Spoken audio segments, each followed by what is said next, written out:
all the Interfaith Council members. We are in the 47 counties from Tuesday this week through to tomorrow, Friday, creating awareness and sensitization to all faith groups for the reopening of congregational worship, which began from the 14th, Tuesday this week. The freedom or the opportunity has been given to all congregations to resume worship, and we are not saying churches because it's all the faith groups, to resume worship, and they are free to join their members for gatherings in their places of worship. But on the preparedness, the key thing has been to share the common guidelines that we are all supposed to observe, because we are one people as a people of Kenya, and also the worshippers that come to our congregations are Kenyans who deserve to be protected and taken care of in the circumstances that we are at with COVID-19.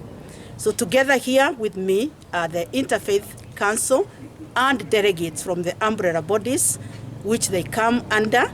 We were sitting today and have been here since 8 in the morning. That's when some people started arriving to this time, just discussing and going through the guidelines. There are 3 major mandatory requirements. And the first one is there must be provision of water and soap to wash our hands on arrival at every worship place. That is mandatory, and all worshippers must go through that process. The second one is social distancing of 1.5 meters.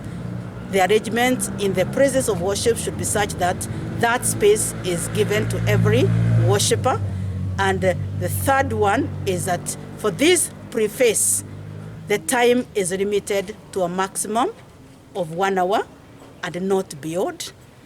Increase of time may come later in the other phases, but for now, because we are in the pre-phase and preparedness is important for all of us to work together, and the pandemic is increasing in numbers. So there's need also to be able to have the containment of COVID-19 and try to bring the escalation down so that we do not endanger our people.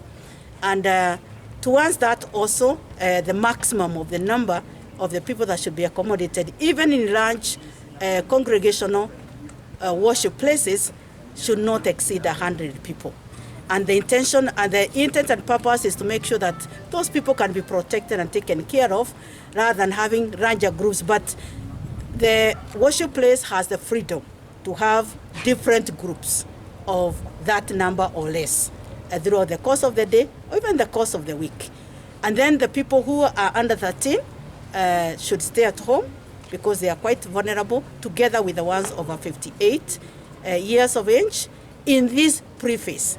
That does not mean they are being protected or they are being prevented from going to worship, but they are simply more vulnerable people, and they can be given ministry or services where they are, or even congregational worship can be organized for them at their places of worship by themselves without mixing with the other cohort of groups. Basically, that's what we have shared, and we are all in agreement that we are committed as people of faith to self-regulate ourselves so that we do not require law enforcers to come into places of worship. We will be compliant and we shall do what is required of us so that we work together as we pray, because we don't yet have a cure for COVID-19 or even a vaccine. We will self-regulate as we pray that God removes this pandemic from amongst us as a people.